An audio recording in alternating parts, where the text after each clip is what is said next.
अच्छा देखो, यहाँ पर हमारे पास ना हेलो अल्केन जो है वो स्टार्ट होता है ना। हेलो अल्केन के रिएक्शन हमारे पास होते हैं, वो किस तरीके से हैं, ये हमें जो ना यहाँ पे वो देखना होता है कि भाई हेलो अल्केन के कितने रिएक्शंस हैं और किस तरीके से ना ये रिएक्शंस आते हैं। सो बेसिकली हमारे पास होता क्या है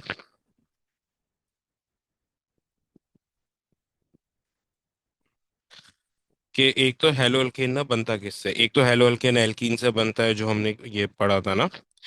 एल्कीन, सॉरी, एक तो बनता है एल्केन से। अगर मैं एल्केन की फ्री को रेडिकल सब्स्टिट्यूशन कर दूं तो हेलो अल्केन मेरे पास जो है ना वो फॉर्म होता है। जैसे यहाँ पे मैं C2H6 मेरे पास एल्केन है, इसके रिएक्शन में Cl2 के साथ कर रहा हूँ, तो ये फ्री रेडिकल सब्स्टिट्यूशन होगी और एल्केन मेरे हेलो अल्केन मेरे पास बन जाएगा, उसके साथ एक हाइड्रोजन हैलाइड यानी HCl को बन जाएगा। और ये free radical homolytic free radical substitution हम इसको बोलते हैं, और in the presence of UV वो लाइट होती है। फिर दूसरी जो प्रिपरेशन होती है हेलो एल्केन की, वो होती है by electrophilic addition of alkene. अब यहाँ पे दो वो तरीकों से होता है। एक क्या होता है कि अगर मैं कोई भी एल्कीन जैसे C2H4 है, इसके रिएक्शन में किसी हैलोजन Br2 के साथ वो करता हूँ, तो दोनों वैलेंसीज जो है ना, दोनों डबल बॉन्ड ये टूटते हैं, उसमें एक एक हैलोजन एक एक Br जो है ना आके ऐड हो जाता है। फिर देन उसके बाद जो हमारे पास दूसरा मेथड होता है, इससे बनता है डाई हेलोजन एल्केन, दो हेलोजन आ रहे हैं ना। फिर अगर मैं इसी एल्कीन का रिएक्शन किसी भी हाइड्रोजन हैलाइड के साथ वो कर दूं तो डबल बॉन्ड जो है वो ब्रेक होगा। ठीक है, एक वैलेंसी पे H और एक वैलेंसी पे Cl आ जाएगा, तो ये नॉर्मल हेलोजन जो है वो बन जाता है। फिर दूसरी जो प्रिपरेशन होती है ये हेलोजन की, वो होती है बाय अल्कोहल। अल्कोहल का हम रिएक्शन करते हैं SOCl2 PX3 का मतलब है इस X से मतलब कोई भी हेलोजन होगा, या फिर PCl5 के जरिए जो है वो रिएक्शन करते हैं। और ये न्यूक्लियोफिलिक सब्स्टिट्यूशन होती है, जैसे C2H5 ये OH इथेनॉल है, इसका मैं रिएक्शन करूंगा किसी भी जो है ना SOCl2 PX3 या PCl5 के साथ, तो हेलोजन एल्केन जो है ना वो फॉर्म हो जाएगा। ठीक है, अब इसमें दो तरह के रिएक्शन आते हैं मेरे पास हेलोजन एल्केन में। देखो, एक आता है एलिमिनेशन और दूसरा आता है न्यूक्लियोफिलिक सब्स्टिट्यूशन।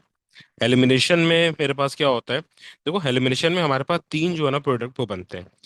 एलिमिनेशन जो हमारे पास होती है उसमें NOH या QH इन इथेनॉल यूज करते हैं। NOH या QH हमारे पास जो रिएजेंट होता है, और उसके साथ इथेनॉल है वो सॉल्वेंट होता है। और इसमें हम हीट भी जो है ना वो यूज करते हैं टू डू हर रिएक्शन ना।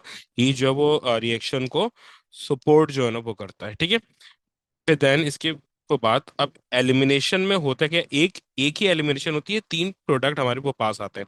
अब चाहे मैं एलिमिनेशन अल्कोहल की करूं या हेलोजन एल्केन की करूं, दोनों ये एलिमिनेशन सेम होती हैं। दोनों में एल्कीन मेरे पास वो बनता है। जब मैं चाहे मैं हेलो एल्कीन की एलिमिनेशन कर रहा हूँ या फिर मैं अल्कोहल की एलिमिनेशन कर रहा हूँ, दोनों में एल्कीन हमारे पास जो वो बनता है। ठीक है, दोनों में हमारे पास जो है ना एल्कीन होता है। फिर अच्छा, अब उसमें होता क्या है, दोनों में अगर मैं हेलो एल्केन में रिएक्शन कर रहा हूँ, एलिमिनेशन कर रहा हूँ, तो उसमें हीट जो है ना हम यूज करते हैं, और उसके साथ NOH या QH इथेनॉल यूज करते हैं। अल्कोहल में कंडीशन चेंज होगी। अब ये एलिमिनेशन में एक से ज्यादा ये प्रोडक्ट जो है वो बनते वो किस तरीके से, एलिमिनेशन में एक से ज्यादा ये प्रोडक्ट जो है वो बनते वो किस तरीके से, ये हमें यहाँ पे जो वो देखना होता है। अब यहाँ पे ये बेसिकली हमारे पास जो है ना होता क्या है,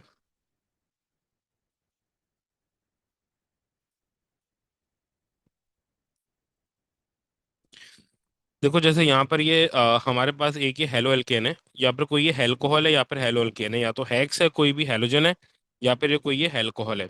अब होता क्या है, जो हमारे पास यहाँ पे हेलो एल्केन होगा ना, ठीक है, जो भी हमारे पास यहाँ पे जो भी हेलोजन होगा, वो हेलोजन यहाँ से जो है वो रिमूव होगा, यानी जिस कार्बन पे हेलोजन या एल्कोहल है, वो हेलोजन या एल्कोहल रिमूव होगा। अब जो मेरा टर्मिनल वो कार्बन है, यानी जिसके साथ जो है ना फंक्शनल ग्रुप अटैच था ना, उसके नेबरिंग में जो वो कार्बन होगा ना, उससे हाइड्रोजन को रिमूव होगा। अगर नेबरिंग में एक ही वो कार्बन है, उसके पास हाइड्रोजन है, तो उससे हाइड्रोजन रिमूव हो जाएगा। लेकिन अगर दो वो कार्बन है, जैसे यहाँ पर इसके इस कार्बन के नेबरिंग पे दो वो कार्बन है, तो इसमें मल्टीपल प्रोडक्ट जो वो बनेंगे। ठीक है, अब अगर ए वाले से हाइड्रोजन रिमूव हो रहा है और इस वाले से OH या कोई हेलोजन रिमूव हो रहा है, तो यहाँ पे आ जाएगा वो डबल बॉन्ड ना।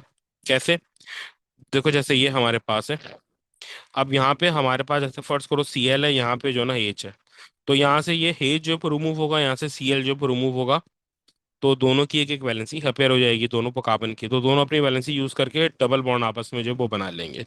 तो ये हमारे पास क्या बन जाएगा, ब्यूट बनिंग, क्योंकि फर्स्ट वाले को कार्बन पे डबल बॉन्ड आ रहा है। और अगर यही मेरे पास हाइड्रोजन बी वाले कार्बन से रिमूव होगा, तो क्या होगा, जैसे यहाँ पर मेरे पास था Cl, यहाँ पे था H, तो ये H और Cl यहाँ पे रिमूव हो गए, और इन दोनों को कार्बन की एक एक वैलेंसी अपेयर हो गए, तो ये दोनों वैलेंसीज आपस में ज्वाइन करके डबल बॉन्ड जो वो बना लेंगे, जैसे यहाँ पे वो बना रहे हैं। तो ये बन गया ब्यूट टू इन। बट यहाँ पे जो ब्यूट वन इन वो बना था, इसकी ये ज्योमेट्रिकल आइसोमर नहीं बना सकता था। ये ज्योमेट्रिकल आइसोमर क्यों नहीं वो ये बना सकता था, क्यों? क्योंकि जो जो डबल बॉन्डेड वो कार्बन है, इसके पास दोनों वो ग्रुप सेम है, तो ये geometrical isomer cis and trans नहीं बना सकता था। लेकिन जो ये वाला मेरे पास जो ये ब्यूट टू इन आ रहा है ना, इसमें दोनों डबल बॉन्डेड तो कार्बन के पास ग्रुप डिफरेंट है, इसके पास ये H है, इसके पास CH3 है। इसी तरीके से यहाँ पे भी जो डबल बॉन्डेड कार्बन है, इसके पास H है, इसके पास CH3 है, तो दोनों के पास ग्रुप जो है वो डिफरेंट है। तो ब्यूट टू इन के दो आइसोमर हमारे पास जो है वो बन जाएंगे। तो अगर मैं दोनों CH3 को एक जगह वो बना दूं ना, तो ये हमारे पास बन जाएगा सिस ब्यूट टू इन। और अगर मैं ये वाले CH3 को यहाँ से रोटेट करके वहां पे जो है ना वो ले जाऊं, तो ये बन जाएगा ट्रांस ब्यूटोइन। यानी कि अगर मैं ये वाला CH3 यहाँ से रोटेट करके यहाँ पर के लिया हूँ ना, यानी कि CH3 दोनों अपोजिट आ जाए, तो ये बन जाएगा ट्रांस ब्यूटोइन। तो ये हमारे पास जो है वो क्या बन जाएगा, ये हमारे पास जो है ना वो बन जाएगा ट्रांस ब्यूटोइन। सही है। अच्छा, फिर देन अब यहाँ पे ये हमारे पास तीन जो है ना ये प्रोडक्ट आ गए, एक आ गया ब्यूटवनीन, और दो आ गए, एक आ गया सिस ब्यूटोइन और एक आ गया ट्रांस ब्यूटोइन। तो इस तरीके से हमारे पास एक ही एलिमिनेशन से जो है ना तीन प्रोडक्ट आते हैं। अच्छा, फिर सेम इसी वो तरह से हमारे पास न्यूक्लियोफिलिक सब्स्टिट्यूशन होती है हेलोजन एल्केन की। ठीक है। अब इसमें क्या होता है, न्यूक्लियोफिलिक एडिशन, न्यूक्लियोफिलिक सब्स्टिट्यूशन जो है ना तीन डिफरेंट रिएजेंट के साथ होती है हेलोजन की न्यूक्लियोफिलिक सब्स्टिट्यूशन तीन जो है ना वो डिफरेंट रिएजेंट्स के वो साथ होती है। ठीक है। एक एक हमारे पास होती है एक एक में ये बनता है हेल्कोल, एक में बनता है अमाइन, और एक में बनता है नाइट्राइल। एक में बनता है हमाइन, एक में बनता है नाइट्राइल, और एक में जो है ना वो बनता है हेल्कोहॉल। अब इसमें जो है ना रिएजेंट इन सब के जो है ना अलग अलग होते हैं। इसमें रिएजेंट जो आते हैं ना वो इन सब के जो है ना वो अलग अलग होते हैं। सही। अब यहाँ पर हमारे पास क्या है कि भाई अगर मैं यही रिएक्शन अगर मैं यही न्यूक्लियोफिलिक सब्स्टिट्यूशन में अगर मैं QH या NaOH के साथ रिएक्शन कर रहा हूँ इन एक्वस, और प्लस हीट दे रहा हूँ, तो क्या होगा, ये जो मेरा हेलो एल्केन है QH या NaOH के साथ रिएक्शन करेगा, जो OH है वो Cl को रिप्लेस कर लेगा, और ये हमारे पास बन जाएगा एल्कोहल। और KCl या NaCl एज ए बाय ये प्रोडक्ट आ जाएगा। अच्छा देखो, सेम एलिमिनेशन में यही जो है ना रिएजेंट और कंडीशन थे, लेकिन थोड़ा सा डिफरेंस था। एलिमिनेशन में हम KOH और NOH इन इथेनॉल यूज करते थे, सब्स्टिट्यूशन में हम KOH और NOH इन एक्वस जो है ना हम यूज कर रहे हैं। सेम इसी तरीके से अगर हमें हमाइन को बनाना हो NH2, तो हम क्या वो करते हैं NH3 इन इथेनॉल यूज करते हैं प्लस हीट ना। तो होता है क्या है, जो NH3 है वो Cl को रिप्लेस करता है, और ये अमाइन में वो कन्वर्ट होता है, और साथ KCl as a bio product बन जाता है। सेम यही चीज जो है ना, अच्छा यहाँ पे सॉरी, KCl नहीं HCl जो वो बनता है, मैंने गलत यहाँ पे लिख दिया, ये KCl नहीं होगा, ये HCl बनता है। ठीक है।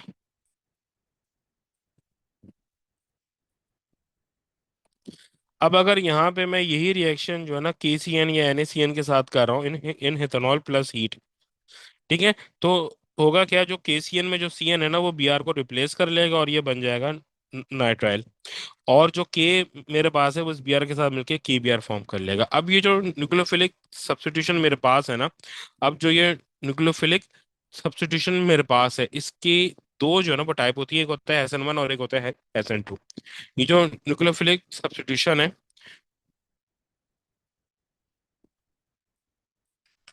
इस न्यूक्लियोफिलिक सब्स्टिट्यूशन की तीन जो है ना वो टाइप होती हैं, सॉरी दो टाइप होती है, एक होती है SN1 और एक होती है SN2। अब SN2 जो है ना हमारे पास वो प्राइमरी और सेकेंडरी अल्कोहल में होती है। अब देखो यहाँ पे मैं ये CN नेगेटिव के साथ जो है ना वो दिखा रहा हूँ। अब देखो यहाँ पे हमारे पास जो है ना वो होता क्या है, जैसे ये मेरे पास एक प्राइमरी जो है ना हेलो एल्केन है। अब देखो कार्बन और ये क्लोरीन है, तो क्लोरीन के ऊपर जाहिर सी बात है पार्शियल नेगेटिव होगा, और कार्बन के ऊपर पार्शियल पॉजिटिव चार्ज होगा। अब यहाँ पे जो कार्बन है, ऑल दो उसकी चार की चार वैलेंसीज ऑक्युपाइड हैं, बट उसके पास खाली एक ही CH3 है, बाकी दो हाइड्रोजन है। तो इस कार्बन के ऊपर कोई खास फोर्स नहीं होती, ये और ऑक्युपाइड नहीं होता। तो होता क्या है, ये इस सीएन को, ये जो सीएन है ये अपने न्यूक्लियोफाइल इसके साथ ऐसे वो टाइम बिंग शेयर वो कर लेता है। ये carbon for a time being इस सीएन को अपने पास एक्सेप्ट जो है ना वो कर लेता है फॉर अ टाइम बिंग। तो होता क्या है कि ये इस कार्बन ने इस सीएन को जो है ना temporarily for a time being अपने साथ जो है ना शेयर को कर लिया, अपने पास एक्सेप्ट जो है ना वो कर लिया। इसको बोलते हैं इंटरमीडिएट स्टेट। सही है। अब होता है क्या है कि क्योंकि अब भले ही इसने थोड़ी सी देर के लिए फॉर अ फ्रैक्शन ऑफ वो सेकंड इस सीएन को अपने पास एक्सेप्ट वो कर लिया, लेकिन क्या हुआ, इसने अपना ऑक्टेट एक्सीड जो है ना वो कर लिया ना। भाई ये मैक्सिमम 4 जो है ना बॉन्ड होल्ड वो कर सकता है, वो कार्बन ने मैक्सिमम 8 इलेक्ट्रॉन होल्ड जो वो कर सकता है। यहाँ पे इसने 5 वो बॉन्ड यानी 10 है ये इलेक्ट्रॉन्स ये होल्ड कर लिए, जिसकी वजह से इसके ऊपर नेगेटिव चार्ज आ गया। अब अगर इसको अपने ऊपर से ये नेगेटिव चार्ज वो हटाना है तो इनमें से किसी ना किसी एक को ये जो है वो यहाँ से न्यूक्लियोफाइल की तरफ वो निकलेगा, यानी दोनों इलेक्ट्रॉन जो है ना जो बॉन्ड में शेयर करें वो लेके वो निकल जाएगा, ताकि वो ये कार्बन के बाद दोबारा से ये 8 इलेक्ट्रॉन्स उठाए। तो जो वो Cl के ऊपर ऑलरेडी पार्शियल जो वो नेगेटिव जो वो चार्ज है और वो कार्बन के ऊपर पार्शियल वो पॉजिटिव है। तो अब होगा क्या, ये Cl यहाँ से एज ए न्यूक्लियोफाइल की तरह जो वो निकल जाएगा। ये जो वो Cl है यहाँ से वो एज ए न्यूक्लियोफाइल की तरह जो वो निकल जाएगा। अब ये Cl यहाँ से ऐसे न्यूक्लियोफाइल की तरह दोनों इलेक्ट्रॉन लेके जो इस बॉन्ड में एक कार्बन का था एक Cl का था, दोनों लेके जो वो निकल गया एज ए न्यूक्लियोफाइल। और ये जो Cn है इसका जो वो बॉन्ड था ये परमानेंट हो गया। तो ये हमारे पास होता है SN2 मैकेनिज्म। अब इसी तरीके से SN1 मैकेनिज्म होता है, लेकिन SN1 मैकेनिज्म जो है वो हमारे पास जो है ना सिर्फ सेकेंडरी या वो टर्शरी, ज्यादातर जो ये टर्शरी में आता है। अब देखो यहाँ पे होता क्या है, अब यहाँ पे असल में प्रॉब्लम क्या है कि, अच्छा यहाँ पे गलती हो गई, मैंने अमोनिया के लिए बना दिया। हाँ।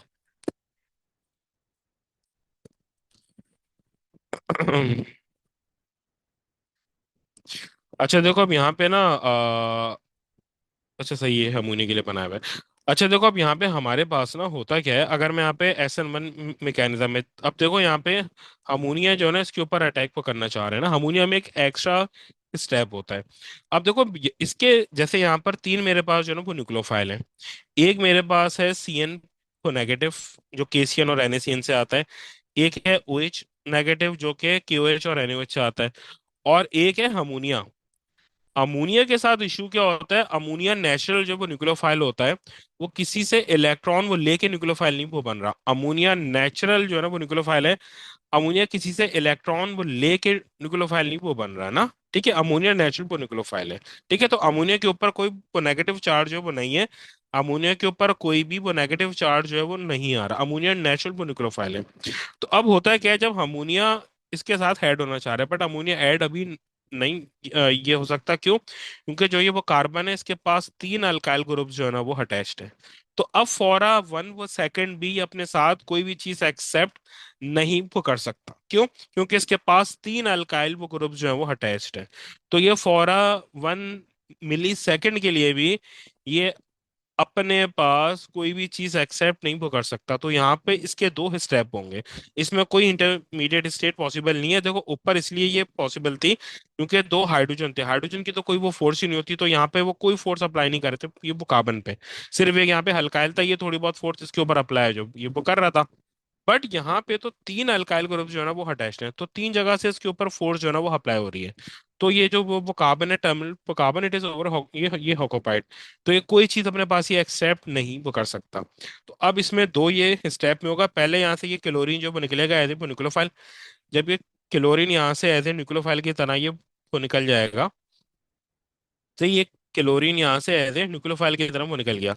तो ये वो कार्बन क्या बन गया है, ये इलेक्ट्रोफाइल, क्योंकि इस बॉन्ड में दोनों इलेक्ट्रॉन थे ये लेके वो निकल गया।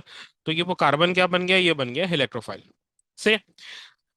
अब हमारे पास क्या हुआ, ये जो कार्बन का इलेक्ट्रोफाइल बना है, ये जो इलेक्ट्रोफाइल हमारे पास बना है, ये जो कार्बोकैटायन बना है, अब ये अमोनिया जो है वो अपने लोन पेयर इसके साथ शेयर को करेगा। अमोनिया ने क्या किया, अपने वो लोन पेयर इसके साथ शेयर कर लिया, जिसकी वजह से क्या हो गया, उसके ऊपर पॉजिटिव चार्ज आ गया। जिसकी वजह से इसके ऊपर क्या आ गया, इसके ऊपर पॉजिटिव जो है ना वो चार्ज आ गया। सही। अच्छा इसने अपने लोन पे इसके साथ वो शेयर करें, ये अमोनिया ने इसके साथ लोन पे शेयर कर लिए। अब जो हाइड्रोजन के ऊपर जो पॉजिटिव चार्ज था वो तो इसके ऊपर से जो कार्बन के ऊपर पॉजिटिव चार्ज था वो तो हट गया, क्योंकि अमोनिया ने इसके ऊपर वो लोन पे इसके साथ शेयर कर लिया। बट नाइट्रोजन के ऊपर अब पॉजिटिव जो है वो चार्ज आ गया। लोन पेयर शेयर वो करने के बाद क्यों? क्योंकि भाई जो नाइट्रोजन के पास जो पहले वो लोन पेयर थे उसके पूरे का पूरा कंट्रोल जो वो पहले वो नाइट्रोजन के वो पास था।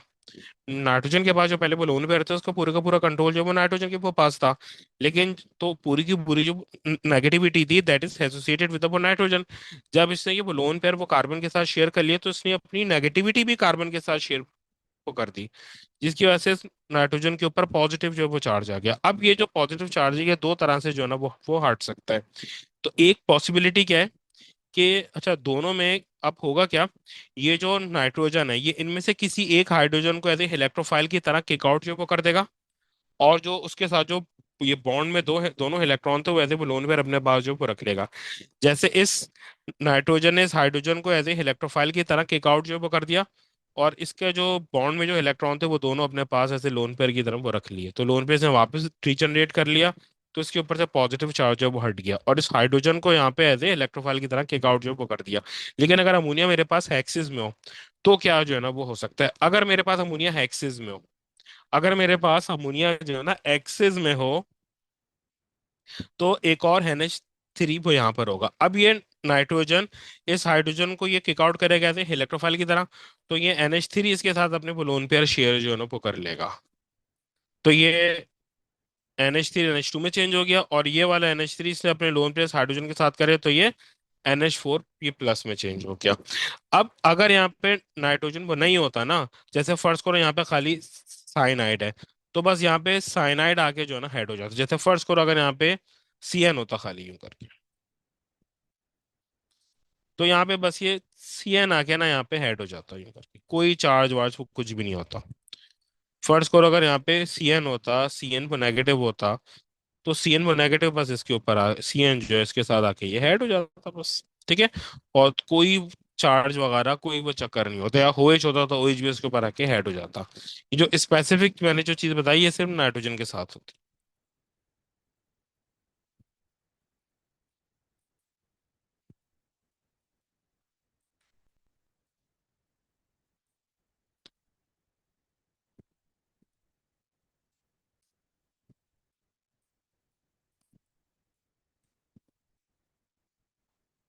हाँ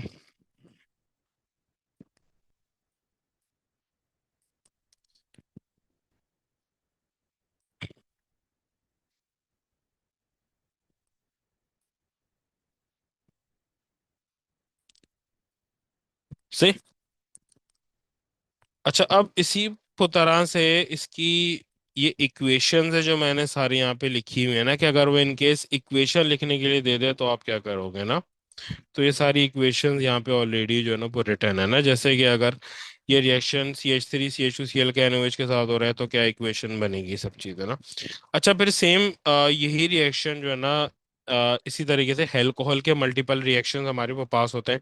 सबसे पहले तो अल्कोहल वो बनता किससे, एल्कीन से अल्कोहल बनता है। दो तरह से एल्कीन से अल्कोहल बनता है, एक तो हम अल्कोहल की जो है ना इलेक्ट्रोफिलिक एडिशन कर दें, उस अगर हम स्टीम के साथ रिएक्शन कर दें जिसमें टेम्परेचर 300 डिग्री सेल्सियस होता है, प्रेशर 60 atm होता है और कैटलिस्ट H3PO4 होता है। सही है, तो क्या होता है कि जो डबल बॉन्ड है वो ब्रेक होगा, एक एक वैलेंसी ये हपेरो की एक पे आ जाएगा H और एक पे आ जाएगा OH।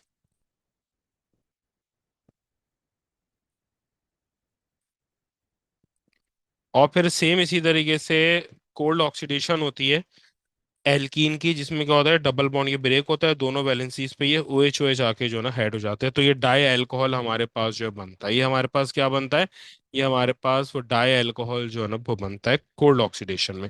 फिर एक दूसरा मेथड अभी हमने ये ऊपर पढ़ा है nucleophilic substitution of hello alkane. तो हेलो अल्केन की न्यूक्लियोफिलिक सब्स्टिट्यूशन करते हैं QH ethanol plus heat use करें तो हमारे पास ये बनता है। फिर अब दो रिएक्शन इसमें ऐसे हैं जो हमने हेलो अल्केन में पढ़ लिए वो दोबारा नहीं पढ़ेंगे। एक हमारे पास क्या है, अगर मैं एक अल्कोहल की एलिमिनेशन होती है इन दी फॉर्म, उससे एल्कीन हमारे पास बनता है ना। अब वो अल्कोहल की जो एलिमिनेशन होती है उसमें कंसंट्रेटेड H2SO4 हम यूज करते हैं। और सेम अभी जो मैंने ऊपर हेलो हेलो एल्कीन की एलिमिनेशन बताई थी उसमें मैंने OH भी लिखा था ना, ये मैंने बताया था अगर यहाँ पर ये अल्कोहल होगा तो सेम उसी तरह से होता है।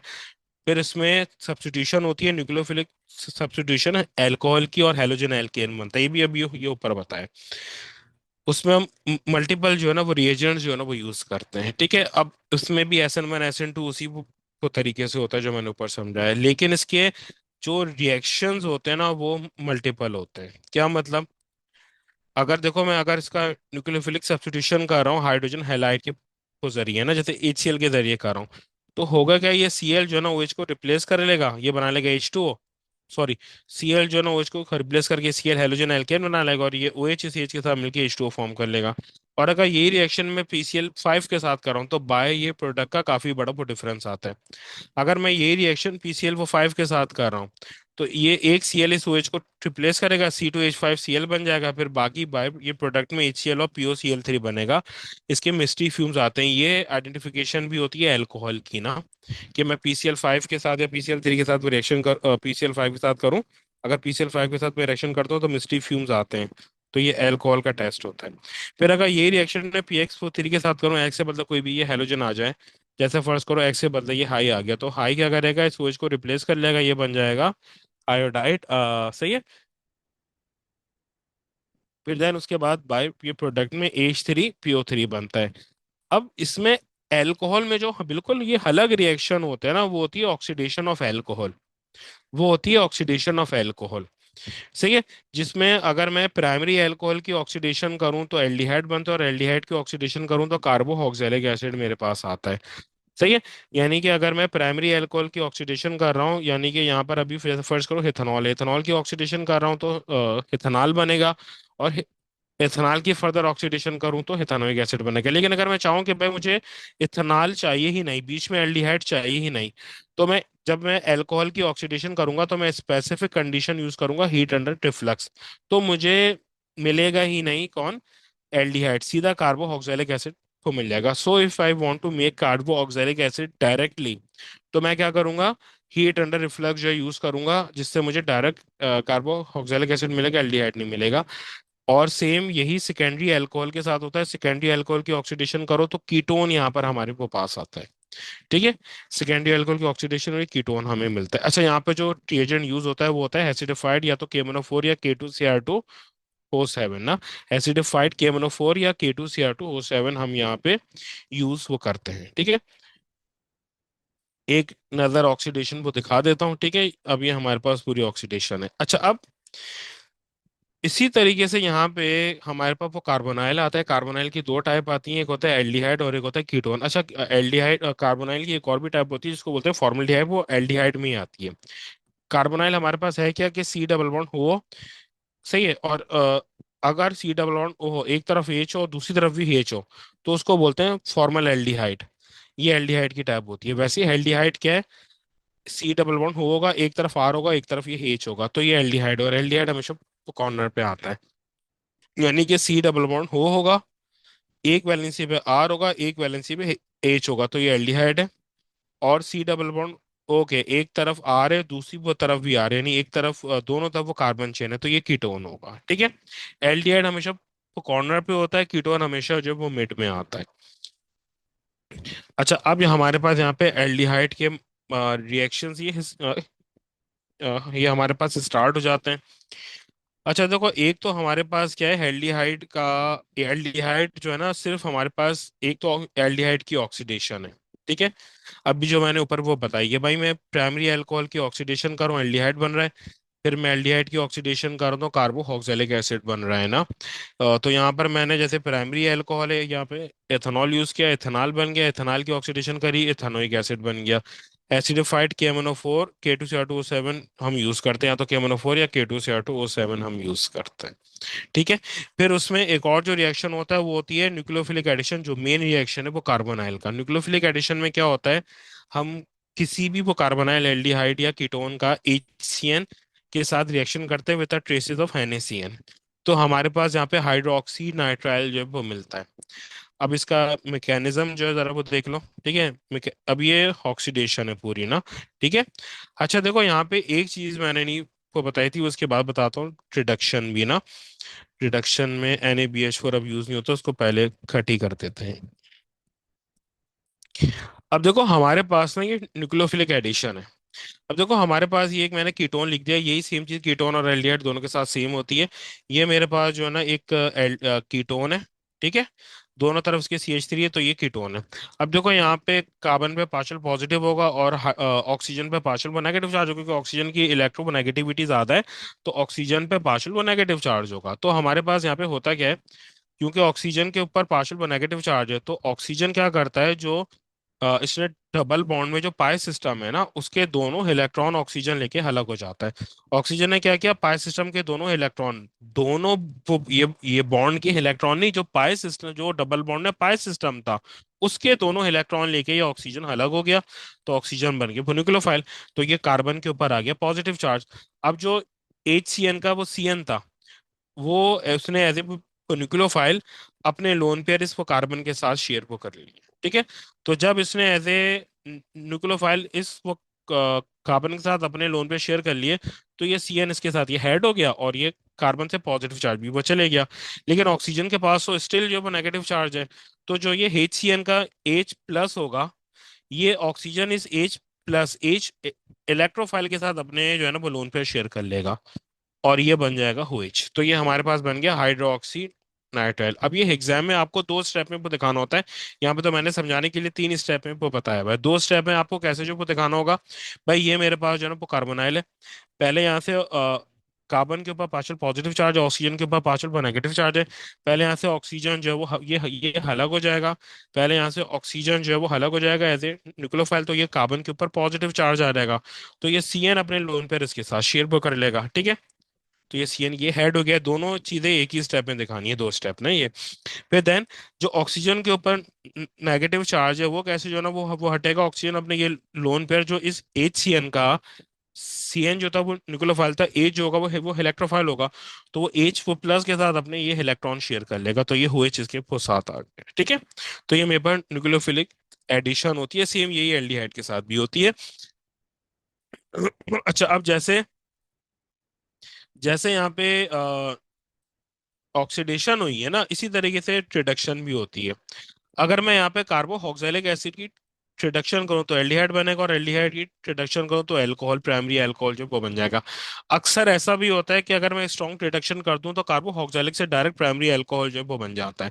लेकिन उसके लिए रिडक्शन के लिए रिएजेंट कौन से होते हैं, LiAlH4 एज ए रिएजेंट जो वो यूज होता है in dry ether. In dry ether में लिखना भूल गया हूँ, ये इंपॉर्टेंट होता है, in dry ether. In dry ether, क्योंकि ये बहुत ज्यादा रिएक्टिव होता है, तो हम उसको ड्राई ईथर में करके यूज करते हैं। NaBH4 आप कई जगह लिखा हुआ वो देखोगे, बट वो अब यूज नहीं होता, वो कोर्स से हटा दिया है से। अच्छा, अब सेम यही सारे रिएक्शन कीटोन के साथ भी होते हैं ना। ठीक है। अगर मैं सेकेंडरी अल्कोहल की ऑक्सीडेशन कर दूं तो कीटोन बन जाएगा, कीटोन की रिडक्शन कर दूं तो वापस सेकेंडरी अल्कोहल वो बन जाएगा। और वही जो है ना वो रिएजेंट होते हैं जो एल्डिहाइड के लिए हमें वो चाहिए थे। अगर ऑक्सीडेशन कर रहा हूँ तो एसिडिफाइड KMnO4 या K2CO2 चाहिए। और अगर मैं रिडक्शन कर रहा हूँ तो LiAlH4 इन ड्राई ईथर चाहिए। अच्छा, फिर उसी तरीके से न्यूक्लियोफिलिक एडिशन तो मैंने वो दिखा दी थी। अब होता क्या है, इन दोनों के वो टेस्ट आते हैं हमारे पास। ठीक है। जैसे ये इन दोनों के टेस्ट हमारे वो पास आ गए। अब देखो होता है क्या है कि भाई आ, मेरे पास एल्डिहाइड और कीटोन है। अब इनमें 2,4-DNPH यानी कि 2,4-डाइनाइट्रोफेनाइल हाइड्रोजाइन जो वो हेड होता है। और ये होता है ये कार्बोनाइल के लिए, सिर्फ ये बताने के लिए कि मेरे पास वो कार्बोनाइल है या नहीं है। यानी ये दोनों के साथ जो है ना ऑब्जर्वेशन देता है, 2,4-डाइनाइट्रोफेनाइल हाइड्रोजाइन एल्डिहाइड और कीटोन दोनों के लिए ये ऑब्जर्वेशन देता है। ये कार्बोनाइल की प्रेजेंस को शो करता है। ये प्रेजेंस को शो करता है। It shows the presence of carbonyl. और ये मैं 2,4-DNPH ऐड करूंगा तो ये एल्डिहाइड कीटोन दोनों के साथ ऑरेंज PPT देगा। अब देखो ये कंफर्म हो गया कि ये एल्डिहाइड और ये कीटोन में से कोई ये कार्बोनाइल है। लेकिन जैसे फर्ज करो मेरे पास एक वो सॉल्यूशन है, उसमें मैंने 2,4-DNPH जो वो डाला, उसने ऑरेंज PPT वो दे दी है। अब जो ऑरेंज PPT है वो एल्डिहाइड के साथ भी आता है, कीटोन के साथ भी आता है। तो ये तो मुझे पता चल गया कि ये कार्बोनाइल है, या तो एल्डिहाइड है या तो कीटोन है। अब ये एल्डिहाइड है या कीटोन है, वो मैं कैसे जो है ना वो कंफर्म करूंगा। तो उसके लिए चार मेरे पास जो है ना वो रेजेंट होते हैं, जो मैं इसमें ऐड को कर सकता हूँ। चार के चार ऑक्सीडाइजिंग जो है वो एजेंट होते हैं। देखो देखो, एल्डिहाइड फर्दर ऑक्सीडाइज जो है ना वो हो सकता है, बट कीटोन फर्दर ऑक्सीडाइज जो है ना वो नहीं हो सकता। एल्डिहाइड फर्दर ऑक्सीडाइज जो है वो हो सकता है, बट कीटोन फर्दर ऑक्सीडाइज नहीं हो सकता। तो अगर मैं फेलिंग सॉल्यूशन जो है वो डालूं किसी भी वो सॉल्यूशन में, किसी भी वो सैंपल में फेलिंग सॉल्यूशन वो डालूं, और अगर जो फेलिंग सॉल्यूशन है वो रेड से वो जो ब्लू से रेड पीपीटी फॉर्म कर ले, तो दैट मीन्स के वो एल्डिहाइड था। तो उसने फेलिंग सॉल्यूशन ने किया क्या, एल्डिहाइड को ऑक्सीडाइज जो है वो कर दिया। आपको सिर्फ ऑब्जर्वेशन वो याद नहीं, कोई इक्वेशन कुछ भी याद नहीं के रखना, आपको सिर्फ ये ऑब्जर्वेशन याद वो रखनी है कि अगर मैं फेलिंग सॉल्यूशन एल्डिहाइड में वो डाल रहा हूँ, तो वो अपना कलर फाइलिंग सॉल्यूशन ब्लू से रेड पीपीटी में चेंज कर देगा। लेकिन अगर कीटोन में मैं क्या डालूंगा, किसी सैंपल में वो कीटोन है, तो वो कोई चेंज नहीं देगा, क्योंकि ketone can not be further oxidise. Aldehyde तो फर्दर ये ऑक्सीडाइज होकर कार्बोक्सिलिक एसिड जो है वो बना सकता है। सेम अगर मैं यही टॉलिन सॉल्यूशन जो है वो एल्डिहाइड में ये ऐड करूं, तो वो सिल्वर मिरर या सिल्वर पीपीटी फॉर्म जो है वो करता है। अगेन कीटोन कोई ऑब्जर्वेशन शो नहीं ये करेगा, क्यों, क्योंकि कीटोन फर्दर ऑक्सीडाइज जो है वो नहीं होता। सेम यही मैं केमनोफोर और K2CR2O7 जो ऊपर हमने ये एल्डिहाइड में ऐड करे थे, ये भी हम ऐड जो है वो कर सकते हैं। अगर मैं केमनोफोर जो है ना एल्डिहाइड में ऐड वो करता हूँ, तो उसका कलर वो पर्पल टू कलर वो लेस जो है ना हमारे पास जो है वो हो जाएगा केमनोफोर का, अगर वो एल्डिहाइड है, क्योंकि एल्डिहाइड फर्दर ऑक्सीडाइज होगा और कीटोन फर्दर ऑक्सीडाइज नहीं होगा, नो चेंज। सेम यही K2CR2O7 के साथ भी है, इसका कलर ऑरेंज से ग्रीन ये हो जाता है कीटोन के साथ, नो ऑब्जर्वेशन। अब देन मेरे पास आता है कार्बोक्सिलिक एसिड, इसका तो मैं आपको ऐसे ही इसके कोई रिएक्शन वो बताने वाले नहीं है, ठीक है। एक तो वही ऑक्सीडेशन और रिडक्शन थी, ठीक है, सही। अच्छा, अगर मेरे पास ये अल्कोहल है ना, प्राइमरी अल्कोहल है, अगर मैं ये ऑक्सैलिक एसिड एक बनेगा कि मैं प्राइमरी अल्कोहल की ऑक्सीडेशन कर दूं विद हीट अंडर टिफ्लक्स, तो ये कार्बोक्सिलिक एसिड जो वो बन जाएगा।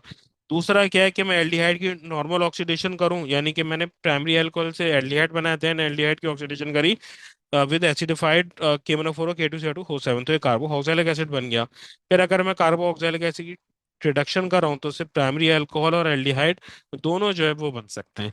फिर एक चीज आती है कि भाई कार्बोक्सिलिक एसिड जो है ना वो एसिड है, कार्बोक्सिलिक एसिड जो है ना वो हमारे पास एसिड है, तो वो एज ए एसिड भी सारे के सारे रिएक्शन जो वो करेगा। अब देखो जैसे यहाँ पे हमारे पास है, अगर मैं कार्बोक्सिलिक एसिड का रिएक्शन किसी भी मेटल के साथ करूं, तो वो सॉल्ट प्लस H2 गैस जो वो लिबरेट करेगा।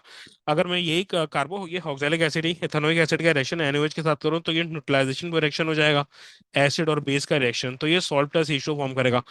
और अगर मैं यहाँ पे कार्बोक्सिलिक एसिड का रिएक्शन Na2CO3 के साथ जो वो कर दूं, तो ये इसकी आइडेंटिफिकेशन होती है, यहाँ पर आएगा मेरे पास CO2। CO2 में हम क्या करते हैं, CO2 के एफरवेसेंस आते हैं, तो इस CO2 को अगर मैं लाइम वाटर में ऐड करूं, सही है, CO2 के एफरवेसेंस आते हैं, इस CO2 को अगर मैं लाइम वाटर में ऐड करूं ना,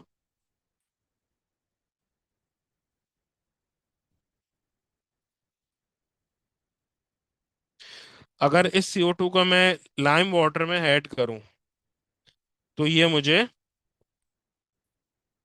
उस लाइम वाटर को मिल्की जो है ना वो कर देता है। लाइम वाटर हमारे पास होता है कैल्शियम हाइड्रोक्साइड, ये क्या करेगा, इस लाइम वाटर को मिल्की कर देगा, ठीक है।